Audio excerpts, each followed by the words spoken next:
السلام عليكم ورحمة الله وبركاته. الحمد لله رب العالمين والعاقبة للمتقين محمد وعلى آله وصحبه أجمعين ومن تبعهم بإحسان إلى يوم الدين. أما بعد.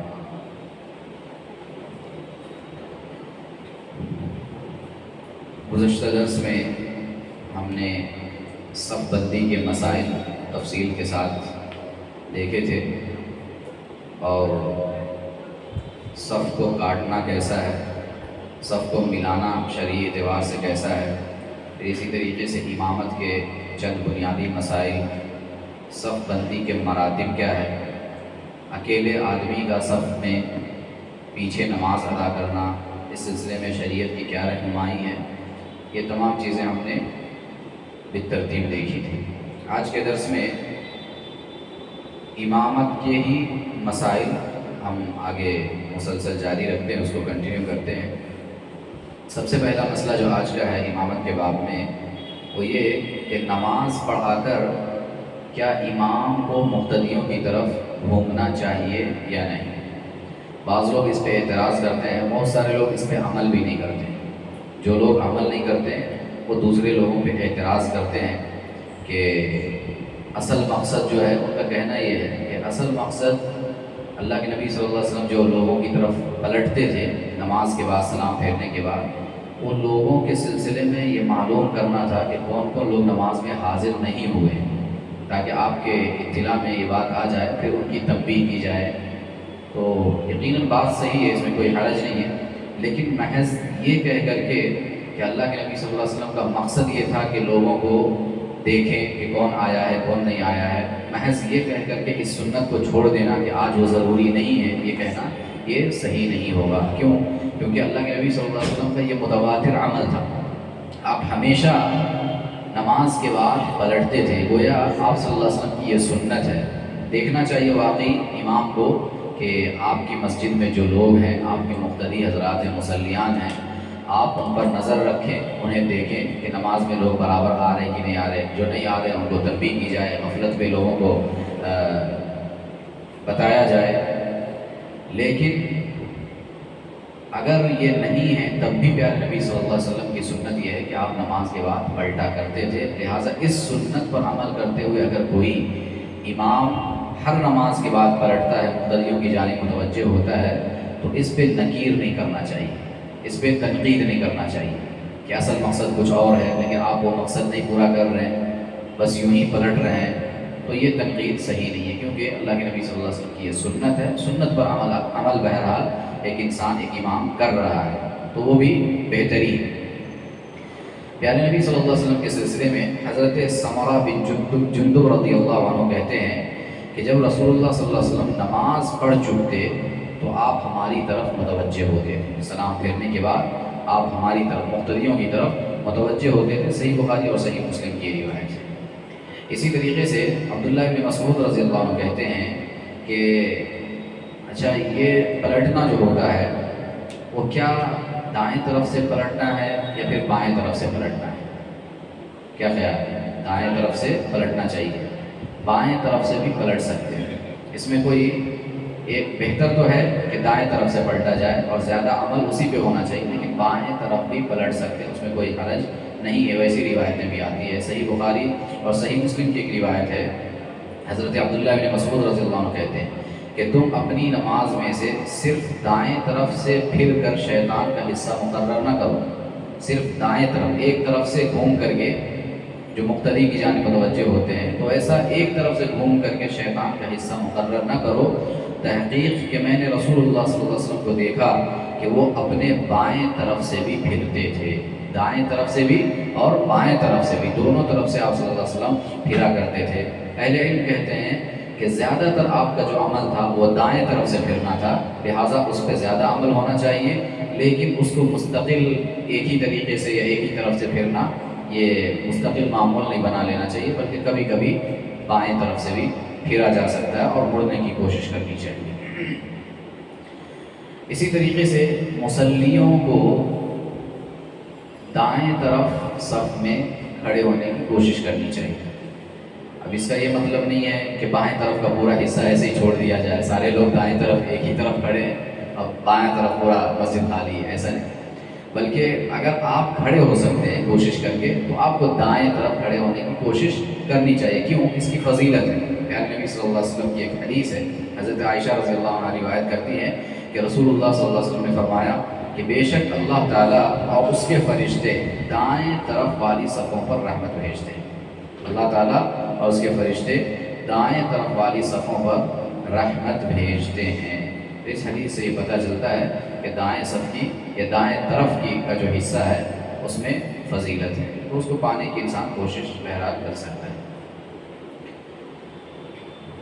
امام کی اقتداء کے کچھ احکامات ہیں، یعنی مقتدیوں پر کچھ چیزیں جو ہے وہ ضروری ہے. یہ تو امامت کے مسائل ہم پڑھ رہے تھے، آگے بھی کچھ ایسے مسائل آئیں گے، لیکن یہاں جو ایک ہمارے پاس عنوان ہے وہ ہے امام کی اقتداء کے احکام.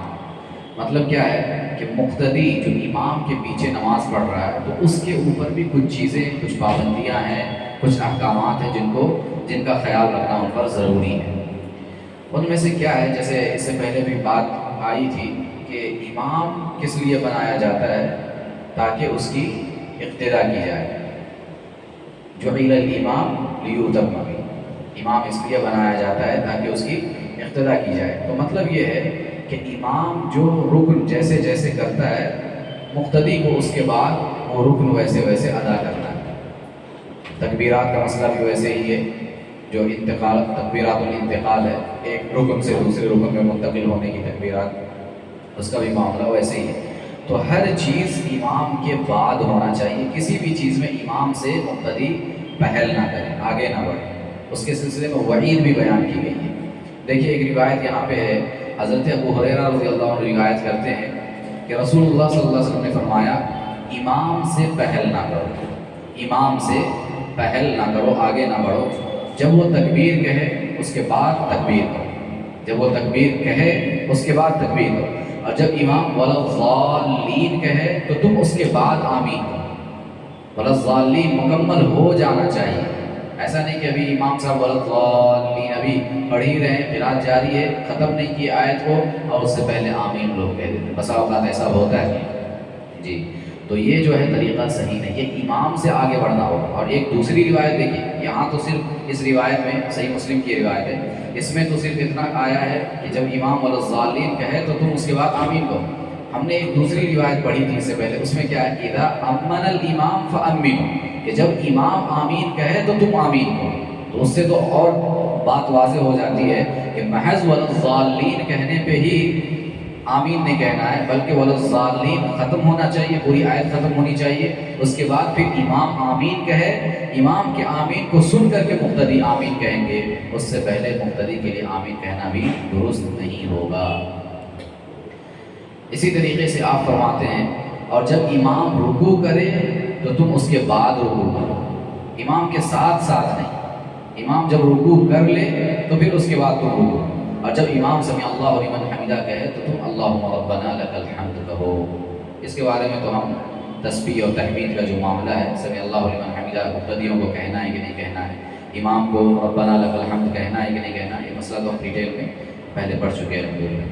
تو یہاں اس حدیث سے یہ بتلانا مقصود ہے کہ جو بھی نماز کا رکن ہے، واجبات ہیں، تمام چیزوں میں امام کی اقتداء ہونی چاہیے. اقتداء کا لفظی معنی ہی ہے پیچھے پیچھے چلنا، ساتھ میں چلنا نہیں، آگے چلنا نہیں، پیچھے پیچھے چلنا ہے. امام جب آگے بھی ایک حدیث آئے گی، صحابہ کہتے ہیں کہ جب اللہ کے نبی صلی اللہ علیہ وسلم سمیع اللہ لمن حمدہ کہتے تو سمیع اللہ لمن حمدہ کہنے کے بعد آپ سجدے میں جب جاتے، سجدے کے لیے تکبیر کہتے ہیں، قوما وما ہو جاتا، صحابہ کرام کھڑے رہتے، تو اللہ کے نبی صلی اللہ علیہ وسلم جب سجدے کے لیے اللہ اکبر کہتے ہوئے سجدے میں جاتے تو کوئی بھی شخص اپنی پیٹھ کو سجدے کے لیے اس وقت تک نہیں جھکاتا جب تک کہ آپ کی پیشانی اور آپ کی ناک جو ہے زمین سے لگ نہ جاتی. اس روایت کے اندر صاف طور پہ ہے کہ اللہ کے نبی صلی اللہ علیہ وسلم جب سجدے کے لیے تکبیر کہتے تو اللہ اکبر کہتے ہوئے پوری طریقے سے جب زمین پہ اپنی پیشانی اور ناک کو رکھ نہیں دیتے تب تک صحابہ کرام ویسے ہی کھڑے رہتے. جب رکھ دیتے انہیں یقین ہو جاتا کہ اب اللہ کے نبی صلی اللہ علیہ وسلم نے اپنی پیشانی اور ناک کو زمین پہ ٹکا دیا ہے، لگا دیا ہے، تب صحابہ کرام کہتے ہیں کہ ہم سجدے میں جاتے تھے. تو اس سے یہ پتہ چلتا ہے کہ کتنا اہتمام اس معاملے میں ہونا چاہیے اور کتنا خیال مقتدیوں کو رکھنا چاہیے. ایک ہمارے اہل حدیث بھائی جو آگے کسی 2-3 صف میں پہلے کھڑے رہتے ہیں، وہ امام کو دیکھتے رہتے ہیں کب اٹھ رہا ہے، امام سے پہلے اٹھ جاتے ہیں جی اور امام کے ساتھ ساتھ بھی چلا جاتا ہے، کوئی امام اللہ اکبر بھی نہیں بولا اس سے پہلے ہی اٹھ جاتا ہے وہ امام کے ساتھ ساتھ. اس کے سلسلے میں وعید ہے. نماز ہو جائے گی، نماز میں مسئلہ نہیں ہے، نقص رہے گا بہرحال، لیکن وعید ہے، بڑی سخت وعید ہے. اللہ کے نبی صلی اللہ علیہ وسلم نے کہا کہ ان لوگوں کو کیا ڈر نہیں لگتا جو امام سے پہلے اپنا سر اٹھا لیتے ہیں کہ اللہ رب العالمین ان کے سروں کو گدھے کا سر بنا دے. مطلب ایک انسان اشرف المخلوقات ہے، اسے جانور بنا دیا جائے، اور جانور میں بھی گدھا، کتنی قباحت اس کی آئی ہوئی ہے. وہ ایسا جانور اگر بنا دے تو انسان کو سوچنا چاہیے کہ یہ معاملہ بڑا سنگین ہے، خطرناک ہے. یہ کوئی ہلکا اور معمولی معاملہ نہیں ہے، مسئلہ نہیں ہے، بلکہ بہت خطرناک مسئلہ ہے. لہٰذا اس کا خیال رکھنا چاہیے. شیخ وہ لوگ سجدے کی طرف بھی نہیں دیکھتے ہیں، امام کو ہی دیکھتے رہتے ہیں. یہ سب غفلت ہے، ہوتا ہی ہے. سجدے کی جگہ پہ دیکھنا، کبھی ایسا ہوتا ہے کہ آپ ٹھیک ہے سجدے کی جگہ پہ آپ دیکھ رہے ہوتے ہیں تو بسا اوقات جو نظر کے اندر جو جھلملاہٹ ہوتی ہے وہ آزو بازو کا بھی کچھ دکھتا ہے اس میں.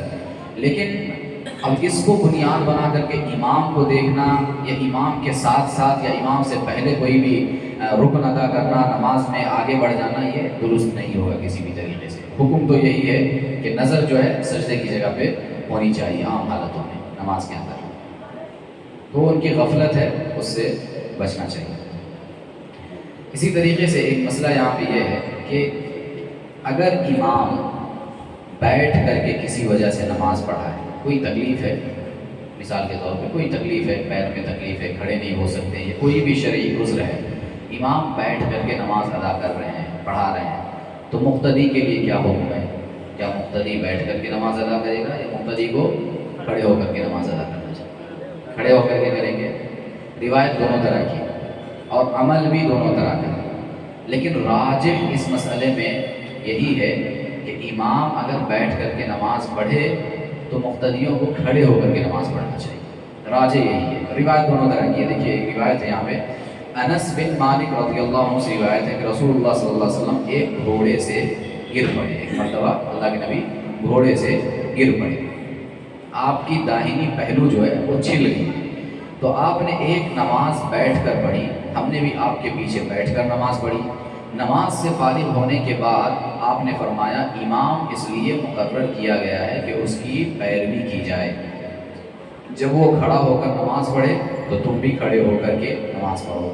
جب وہ رکوع کرے تم بھی رکوع کرو، اور جب وہ رکوع سے سر اٹھائے تو تم بھی اٹھاؤ، اور جب امام بیٹھ کر کے نماز پڑھے تو تم بھی بیٹھ کر نماز پڑھو.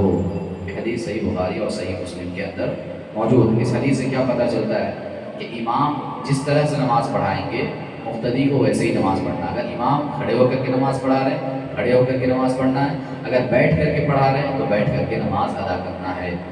لیکن ایک دوسری روایت ہے جو صحیح بخاری وغیرہ کے اندر آئی ہے، اور یہ جو عمل ہے اللہ کے نبی کا کہ امام بیٹھ کر اگر نماز پڑھائے تو مقتدی کو بھی بیٹھ کر کے نماز ادا کرنا چاہیے، یہ جو فرمان ہے اس سلسلے میں اہل علم کہتے ہیں کہ یہ پہلے کی بات ہے، لیکن آخری عمل کیا تھا، آخری حکم کیا تھا، وہ اگر امام بیٹھ کر کے بھی نماز ادا کرے تو مقتدیوں کو کھڑے ہو کر کے نماز ادا کرنا چاہیے. وہ آخری عمل تھا. جیسے مرض الموت میں اللہ کے نبی صلی اللہ علیہ وسلم کے جو آخری ایام چل رہے تھے، آپ بیمار تھے، بیماری کی وجہ سے کیا ہوتا تھا، ابھی آپ پہ غشی طاری ہو جاتی تھی، بے ہوشی طاری ہو جاتی تھی. پھر جب روایت مشہور ہے کہ جب آپ کو ہوش آتا تو آپ مسجد کی طرف آئے، آپ نے دیکھا کہ صحابہ نماز پڑھ رہے ہیں تو آپ صف کی طرف آنے لگے. حضرت ابو بکر صدیق رضی اللہ عنہ امامت کر رہے تھے. جب انہوں نے دیکھا حضرت ابو بکر صدیق نے کہ اللہ کے نبی صلی اللہ علیہ وسلم آ رہے ہیں، آہٹ محسوس کی تو پیچھے ہٹنے لگے. اللہ کے نبی صلی اللہ علیہ وسلم نے روک دیا، آپ اپنی جگہ پہ کھڑے رہے. اللہ کے نبی حضرت ابو بکر کے بائیں طرف کھڑے ہوتے ہیں، امامت کے فرائض انجام دیتے ہیں. شروع نماز حضرت ابو بکر نے کی تھی، لیکن اللہ کے نبی آ گئے تو اللہ کے نبی صلی اللہ علیہ وسلم نماز پڑھانے لگے. تو حضرت ابو بکر صدیق رضی اللہ عنہ اللہ کے نبی صلی اللہ علیہ وسلم بیٹھ کر کے نماز ادا کر رہے تھے، پڑھا رہے تھے. حضرت ابو بکر صدیق آپ کے پہلو میں دائیں جانب کھڑے تھے، کھڑے ہو کر کے وہ نماز ادا کر رہے تھے. روایت بتلاتی ہے کہ حضرت ابو بکر صدیق رضی اللہ عنہ اللہ کے نبی صلی اللہ علیہ وسلم کے پہلو میں کھڑے ہو کر کے آپ کی اقتدا کر رہے تھے، اور صحابہ کرام حضرت ابو بکر کی اقتدا کر رہے تھے. تو اس سے یہ پتہ چلتا ہے کہ اللہ کے نبی صلی اللہ علیہ وسلم تو بیٹھ کر نماز پڑھا رہے تھے، لیکن حضرت ابو بکر کھڑے ہیں، ان کے پیچھے سارے صحابہ کھڑے ہو کر کے نماز ادا کر رہے ہیں، اور یہ آپ کی زندگی کا آخری عمل ہے، آخری ایام کے اعمال میں سے ہے۔ تو اہل علم نے کہا کہ اس سلسلے میں جائز دونوں چیزیں، اگر بیٹھ کر کے پڑھنا چاہے تو مقتدی بیٹھ کر کے پڑھ سکتا ہے، کھڑے ہو کر کے بھی پڑھ سکتا ہے، دونوں صورتیں ہیں، لیکن بہتر اور افضل یہ ہے کہ آخری عمل آپ صلی اللہ علیہ وسلم کا چونکہ یہ تھا اور فرمان یہ تھا کہ اگر امام بیٹھ کر کے نماز پڑھ رہا ہے تو مقتدی کو کھڑے ہو کر کے پڑھنا چاہیے، تو اس پر عمل کرنا زیادہ بہتر ہے۔ واللہ اعلم۔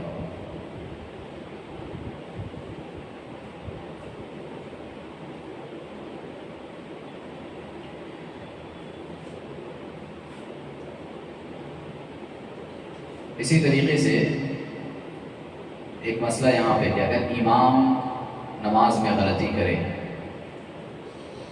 جیسے کہ تشہد میں بیٹھنا تھا لیکن نہیں بیٹھے، کھڑے ہو گئے، یا اس طرح کی کوئی بات اگر ہو جائے تو امام کو اطلاع دیا جاتا ہے نا، خبر دی جاتی ہے۔ کیسے خبر دیں گے؟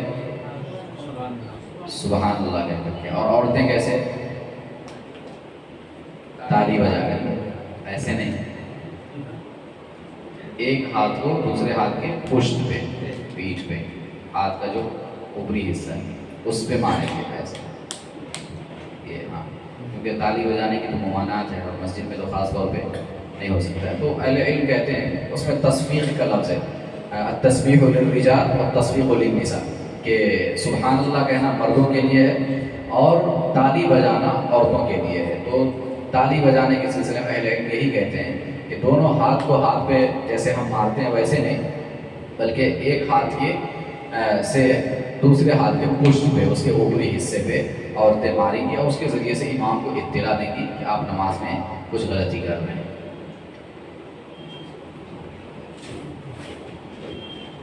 اسی طریقے سے امام کو اگر نماز میں قرات میں اگر بھول جائے تو پھر کیا مسئلہ ہوگا؟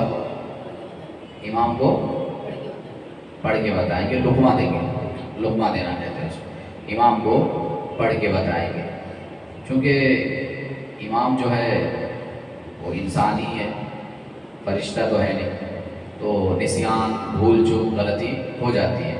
تو اگر کبھی قرات کرتے ہوئے نماز کی حالت میں امام بھول جائے تو پیچھے والوں کو جو پڑھے لکھے ہیں، جو جانتے ہیں، جن کے پاس علم ہے، تو ان کو لقمہ دینا چاہیے اور امام کو بھی لقمہ لینا چاہیے۔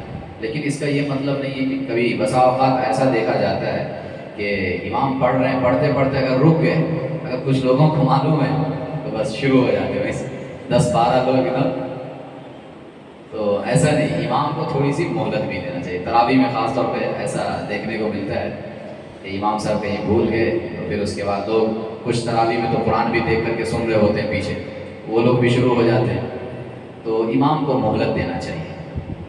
1-2 بار ریپیٹ کرنے سے ایسا عام طور پہ ہوتا ہے، وہ حفاظ کا ایک اسپرٹ ہے ان کے اندر، ایک صلاحیت یہ ہے اللہ تعالیٰ نے دی ہے کہ 1-2 بار جب پیچھے سے پڑھتے ہیں، دہراتے ہیں، تو وہ چیز یاد آ جاتی ہے، بھولی ہوئی چیز، آیت جو ہے وہ یاد آ جاتی ہے، تو یہ مہلت امام کو ملنا چاہیے۔ ہاں 2-3 بار دہرانے کے باوجود نہیں آ رہا ہے تو پھر اس کے بعد لقمہ دینا چاہیے اور امام کو لقمہ لے لینا چاہیے۔ یہ کوئی عیب کی بات نہیں ہے، اور لوگوں کو بھی تنقید نہیں کرنا چاہیے کہ ارے کیسا امام ہے، کیسا حافظ ہے، بھول جاتا ہے، غلطی ہوتی ہے، یہ سب صحیح نہیں ہے۔ تو اس سب کا خیال سب کو رکھنا ہے۔ اللہ کے نبی صلی اللہ علیہ وسلم سے افضل اور بہتر کوئی نہیں ہو سکتا ہے اس کائنات کے اندر، ہمارا اور آپ کا ایمان، لیکن اللہ کے نبی صلی اللہ علیہ وسلم بھی اپنی تمام تر افضلیت کے باوجود بشر تھے، انسان تھے، کبھی کبھی انسانی کمزوری آپ کے اوپر بھی آ جاتی تھی۔ روایت ہے، دیکھیے مسور بن یزید رضی اللہ عنہ سے روایت ہے، ایک دفعہ نبی کریم صلی اللہ علیہ وسلم نے نماز میں قرات کی، قرات میں قرآن کا کچھ حصہ آپ نے چھوڑ دیا، سہوا، غلطی سے بھول گئے آپ، چھوڑ دیا آپ نے۔ ایک آدمی نے کہا کہ آپ نے فلاں فلاں آیت چھوڑ دی ہے نماز کے اندر۔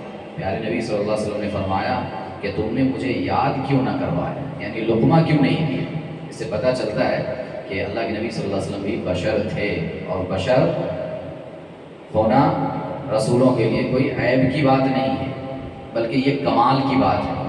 اگر اللہ تعالیٰ فرشتوں کو رسول بنا کر کے بھیج دے تو فرشتے انسانی ضروریات سے واقف نہیں ہیں، اور جو ضرورت انسان کو لاحق ہوتی ہے وہ فرشتوں کو لاحق نہیں ہوتی ہے، کھانا پینا، بیوی بچے، قضائے حاجت اور دیگر چیزیں، یہ انسانوں کا خاصہ ہے، مخلوقات کا خاصہ ہے، خاص طور پہ انسانوں کا۔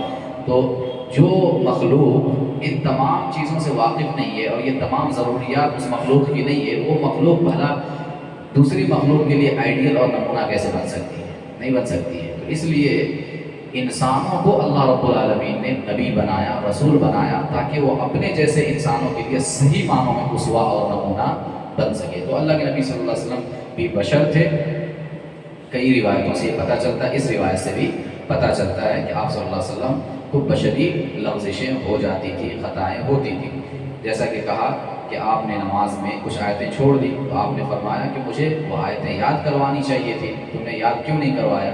اس سے یہ پتہ چلتا ہے کہ اللہ کے نبی صلی اللہ علیہ وسلم بشر تھے، اور نماز میں اگر کبھی بھول چوک ہو جائے امام سے تو لقمہ دے کر کے اس کی اصلاح مقتدیوں کو کرنی چاہیے۔ اسی طریقے سے ایک مسئلہ ہے عورت کی امامت کا۔ عورت کیا امامت کر سکتی ہے؟ کر سکتی ہے عورت امامت؟ مسجد میں نہیں کر سکتی ہے، گھر پہ کر سکتی ہے۔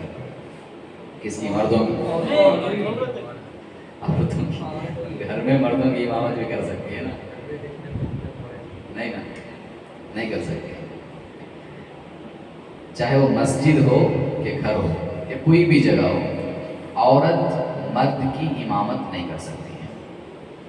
مرد عورت کی امامت کر سکتا ہے، لیکن عورت مرد کی امامت نہیں کر سکتی ہے۔ عورت عورت کی امامت کر سکتی ہے، اس میں کوئی قواعد نہیں، کوئی حرج نہیں ہے۔ روایتیں ہیں، ام ورقہ رضی اللہ عنہ فرماتی ہیں کہ رسول اللہ صلی اللہ علیہ وسلم نے انہیں حکم دیا کہ وہ اپنے گھر والوں کی امامت کرائیں۔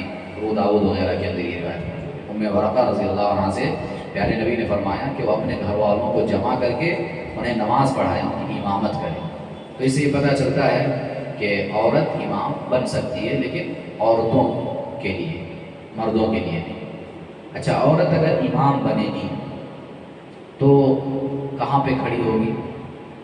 مرد تو آگے کھڑے ہوتے، تو کیا عورت بھی وہی احکامات ہے عورت کے لیے بھی جو احکامات کے مرد امام کے لیے ہیں، یا کچھ الگ ہے اس معاملے میں؟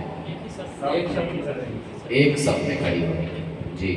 تو عورت جو ہے یہاں پہ امامت کے سلسلے میں حکم الگ ہے کہ عورت اگر امامت کرے گی عورتوں کی تو وہ عورتوں کے درمیان اسی صف میں درمیان میں کھڑی ہوگی، الگ سے آگے بڑھ کر کے کھڑی نہیں ہوگی۔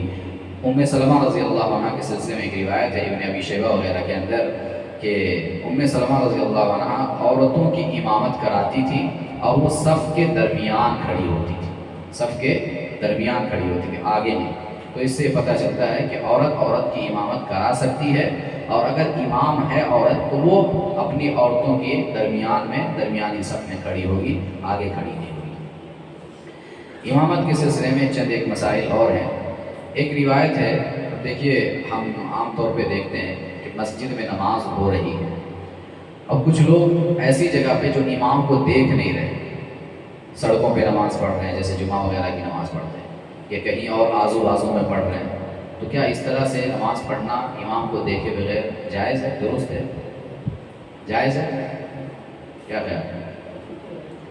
امام ڈائریکٹ پیچھے نہیں ہے، اب سڑکوں پہ یہاں پہ نماز ہو رہی ہے اور سڑک پہ لوگ نماز پڑھ رہے ہیں، امام صاحب یہاں پہ اور لوگ وہاں پہ، تو کیا یہ جائز ہے؟ جائز ہے، جائز ہے، تبھی تو اتنی بڑی لائن لگی رہتی ہے، ابھی تو حکومت نے ختم کر دیا اس کو، لیکن جائز ہے۔ اس سلسلے میں ایک روایت ہے، ام المومنین عائشہ رضی اللہ عنہ سے روایت ہے کہ رسول اللہ صلی اللہ علیہ وسلم اپنے حجرے میں رمضان المبارک میں رات کی نماز پڑھ رہے تھے، تہجد کی نماز، قیام اللیل آپ پڑھ رہے تھے، اور حجرے کی دیوار تھوڑی چھوٹی تھی، تو آپ نظر آ رہے تھے گھر سے، لوگوں نے آپ کو دیکھ لیا اور انہوں نے حجرے سے باہر آپ صلی اللہ علیہ وسلم کی ابتدا میں نماز ادا کرنا شروع کر دی۔ آپ گھر کے اندر ہیں، دیوار سے آپ دکھ رہے ہیں کہ آپ نماز پڑھ رہے ہیں، صحابہ کرام نے وہیں پہ نماز پڑھنا شروع کر دیا آپ کے پیچھے۔ تو اس سے اہل علم نے کہا کہ امام اور مقتدیوں کے درمیان اگر دیوار آ جائے یا کوئی اور رکاوٹ آ جائے تو اس میں کوئی حرج نہیں ہے۔ بعض مساجد میں جمعہ کے دن بھیڑ ہونے کی بنا پہ مسجد سے باہر سڑک پر نماز ادا کی جاتی ہے، اگر مقتدی تکبیر کی آواز سن رہے ہو تو ایسا کرنے میں کوئی حرج نہیں ہے۔ اس میں ایک بات یہ ہے کہ امام سے آگے نہیں بڑھنا چاہیے، چاہے وہ آپ جہاں پہ بھی نماز ادا کریں پیچھے ہونا چاہیے، امام سے آگے کسی بھی طریقے سے جائز نہیں ہوگا۔ ایک مسئلہ یہ ہے کہ اگر حالت نماز میں اکیلے انسان کوئی نماز پڑھ رہا ہے، اب اس کے دائیں یا بائیں، مان لیجئے اگر امام اکیلے نماز پڑھ رہا ہے یا دو آدمی ہیں تو امام جو ہوگا کدھر ہوگا؟ دائیں طرف نا؟ بائیں طرف ہوگا جی۔ تو امام بائیں طرف ہے، اب کوئی شخص آ کر کے اکیلا مطلب نماز پڑھ رہا تھا، کوئی شخص آ کر کے اس کے بائیں جانب کھڑا ہو جائے تو کیا کریں گے؟ دو آدمی میں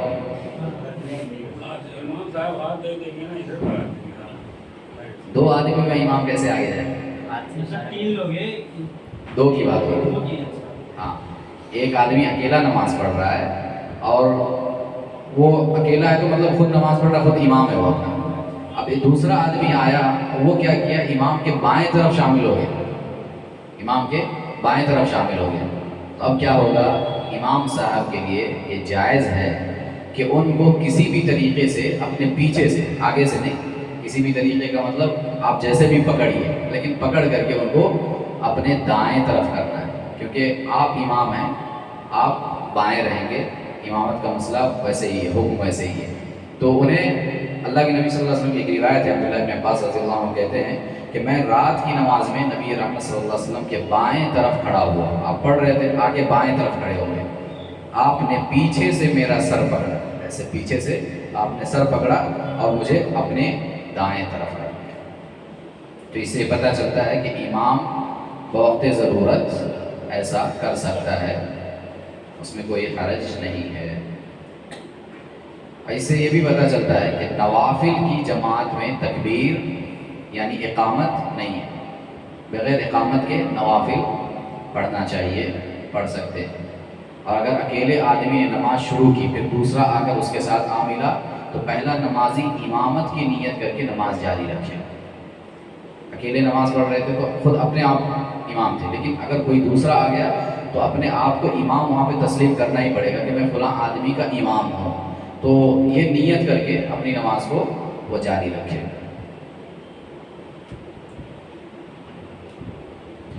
یہاں پہ ہمارے پاس جو ایک مسئلہ ہوتا ہے امامت کو لے کر کے، اس سلسلے میں ایک حدیث آ رہی ہے۔ ویسے تو وقت ہمارے پاس متعین رہتا ہے، نمازوں کا فکس رہتا ہے، تو وقت پہ نماز ادا ہونا چاہیے، لیکن کبھی ایسا ہوتا ہے کہ امام کے آنے میں تاخیر ہو جاتی ہے، 1-2 منٹ تاخیر ہوتی ہے، تو کیا وقت ہو گیا تو مقتدی کھڑے ہو سکتے ہیں، سب بنا سکتے ہیں اگرچہ ابھی امام نہیں آئے؟ یہ درست نہیں ہے، خطرناک مسئلہ ہے۔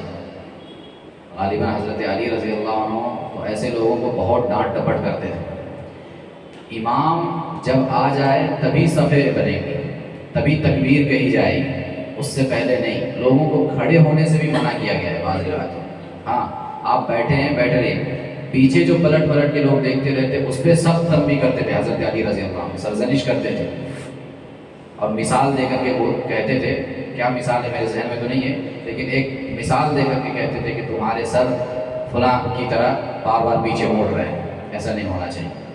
تو اس سلسلے میں لوگوں کو خیال رکھنا چاہیے، امام اگر نہ آئے تو 1-2 منٹ انتظار کرنے میں بڑا مسئلہ نہیں ہے۔ اگر یہاں پہ انتظار نہیں کر پا رہے ہیں، صبر نہیں کر پا رہے ہیں، تو میدان جنگ میں جانے کی بات آئے تو کیسے صبر کریں گے؟ تو روایت ہے یہاں پہ دیکھیے، رسول اللہ صلی اللہ علیہ وسلم جب نماز ادا کرنے کے لیے نکلتے تو سیدنا بلال رضی اللہ عنہ آپ کو دیکھ کر تکبیر کہتے تھے۔ آپ جب حجرے سے نکلتے، آپ کو جب دیکھ لیتے کہ آپ آ رہے ہیں تب تکبیر کہتے تھے، اس سے پہلے تکبیر نہیں کہتے تھے۔ اور آپ کے حجرے سے نکلنے کے بعد لوگ سب بندی کرتے تھے، اس سے پہلے کھڑے نہیں ہوتے تھے اپنی جگہ سے۔ یہ صحیح مسلم کے اندر یہ روایت موجود ہے۔ تو اس سے یہ پتہ چلتا ہے کہ مقتدیوں کو اس بات کا خیال رکھنا چاہیے کہ امام کا انتظار کر لیں، اور اگر زیادہ تاخیر ہو رہی ہے تو پھر ایک الگ مسئلہ ہے۔ زیادہ تاخیر ہو رہی ہے تو آپ میں سے اگر کوئی ایسا ہے جو امامت کرا سکتا ہو تو امامت کرا سکتے ہیں، ان کو آگے بڑھایا جا سکتا ہے، لیکن مختصر سی سے انتظار میں انسان کو گھبرانا نہیں چاہیے۔ ہاں ہاں، لیکن 5 منٹ بہت ہو جائے گا، 2 منٹ نہیں ہوتا ہے۔ وہ تو صبر نہیں ہے جی، کم سے کم 5 منٹ انتظار کرنا ہے۔ سیکنڈ چالو ہو گیا تو لوگوں کی نگاہ چالو ادھر بار بار پیچھے پلٹنے لگتی ہے۔ بہرحال اس کا خیال رکھنا چاہیے۔ اس کے بعد ایک مسئلہ ہے کہ کیا ایک افضل انسان اپنے سے مفضول انسان کے پیچھے نماز پڑھ سکتا ہے؟ یعنی جیسے عالم ہے، معتبر عالم ہے، بڑا عالم ہے، لیکن اس کے پاس ہی ان سے کم علم والا ایک آدمی ہے، تو کیا اس کم علم والے کے پیچھے وہ بڑا عالم یا افضل انسان نماز پڑھ سکتا ہے؟ ان کے پیچھے اقتداء میں یقیناً پڑھ سکتا ہے، اس میں کوئی حرج نہیں ہے۔ اللہ کے نبی صلی اللہ علیہ وسلم سے بڑی کوئی شخصیت نہیں ہو سکتی ہے، ہم نے ابھی کہا تھا۔ دیکھیے جنگ تبوک میں ایک دن رسول اکرم صلی اللہ علیہ وسلم قضائے حاجت کے لیے گئے کہ آ کر آپ نے وضو کیا، پھر جب پہنچے تو دیکھا کہ عبد الرحمن بن عوف رضی اللہ عنہ نماز پڑھا رہے تھے۔ اللہ کے نبی قضائے حاجت کے لیے گئے، ادھر جماعت شروع ہو چکی ہے، حضرت عبد الرحمن بن عوف رضی اللہ عنہ نماز پڑھا رہے ہیں۔ اللہ کے نبی صلی اللہ علیہ وسلم ان کے پیچھے آپ کھڑے ہو گئے، ایک رکعت آپ نے ان کے پیچھے پڑھی۔ عبد الرحمن بن عوف نے دونوں رکعتیں پڑھنے کے بعد جب سلام پھیر کر دیکھا تو رسول اللہ صلی اللہ علیہ وسلم نماز پوری کرنے کی خاطر دوسری رکعت کے لیے کھڑے ہو رہے تھے۔ سلام کے بعد فرمایا، اللہ کے نبی نے فرمایا کہ تم لوگوں نے اچھا کیا کہ وقت پر تم نے نماز ادا کر دی، تم لوگ وقت مقررہ پر ایسے ہی نماز پڑھا کرو۔ اس حدیث سے یہ پتہ چلتا ہے کہ افضل انسان اپنے سے مفضول انسان کے پیچھے، کمتر انسان کے پیچھے بھی نماز پڑھ سکتا ہے، اس میں کوئی حرج نہیں ہے۔ اسی طریقے سے ایک مسئلہ یہ ہے کہ کیا امام اور مقتدی، امام اور معموم کی نیت میں فرق ہو سکتا ہے نماز میں؟ امام صاحب عشاء کی نماز پڑھا رہے، پیچھے جو نماز پڑھ رہا کوئی اور نیت کے ساتھ کوئی اور نماز پڑھ رہا، جائز ہے ایسا؟ کیا خیال ہے؟ جائز ہے؟ ماشاء اللہ، بارک اللہ فیک، جائز ہے۔ امام اور معموم کی نیت میں فرق ہو سکتا ہے، اس کی کئی مثالیں ہیں۔ ویسے ایک مثال یہاں پہ ہے، کل ایک حدیث آئی تھی حضرت معاذ رضی اللہ عنہ کے سلسلے میں کہ اللہ کے نبی صلی اللہ علیہ وسلم کے پیچھے عشاء کی نماز پڑھ کر کے حضرت معاذ رضی اللہ عنہ جاتے تھے اپنے قبیلے میں، اپنے محلے میں، اور وہاں جا کر کے وہ اپنے محلے کے لوگوں کو عشاء کی نماز پڑھاتے تھے۔ وہ نماز چونکہ یہاں تو حضرت معاذ پڑھ چکے ہیں فرض نماز اللہ کے نبی کے پیچھے، تو اب وہ جو نماز وہاں پڑھا رہے 2 بار فرض نماز کیسے ہو سکتا ہے؟ 2 مرتبہ فرض نماز نہیں ہے، تو پھر وہ نماز جو تھی وہ کون سی نماز تھی؟ تو وہ نماز جو حضرت معاذ رضی اللہ عنہ کی تھی، جو اپنے قبیلے میں وہ پڑھاتے تھے لوگوں کو، ان کی اپنی نفل نماز ہوتی تھی اور محلے والوں کی وہ فرض نماز ہوتی تھی۔ یہ ایک دلیل ہے۔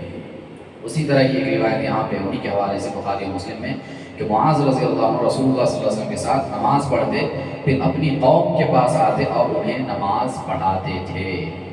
تو یہ نماز معاذ رضی اللہ عنہ کے لیے نفل اور مقتدیوں کے لیے فرض بن جاتی تھی۔ اس سے یہ پتہ چلتا ہے کہ امام اور مقتدی کی نیت میں فرق ہو سکتا ہے۔ یہاں آپ دیکھیے، اہل علم سے آپ نے سنا بھی ہوگا کہ رمضان میں جب امام تراویح پڑھا رہا ہوتا ہے، لوگ آتے جن کی عشاء چھوٹ گئی ہوتی ہے، تو ایسے وقت میں مقتدیوں کو الگ سے نماز پڑھنے کی ضرورت نہیں ہے یا انتظار کرنے کی ضرورت نہیں ہے کہ تراویح ختم ہو جائے گی رات کے 12 بجے تک پھر ہم پڑھیں گے، نہیں۔ امام اگرچہ تراویح کی نماز پڑھا رہا ہے، آپ جب آئے عشاء کی نماز آپ کی چھوٹی ہوئی ہے، آپ امام کے ساتھ شامل ہو جائیں گے۔ آپ کی نیت آپ کی عشاء کی ہوگی، فرض کی ہوگی، امام کی اپنی نیت وتر کی ہے، تراویح کی ہے، جو بھی نماز وہ پڑھ رہے ہیں اس نماز کی نیت امام کی ہوگی۔ تو امام اور معموم کی نیت میں فرق ہو سکتا ہے، اس میں کوئی حرج نہیں ہے۔ اسی حدیث سے اہل علم نے استدلال کیا ہے کہ اگر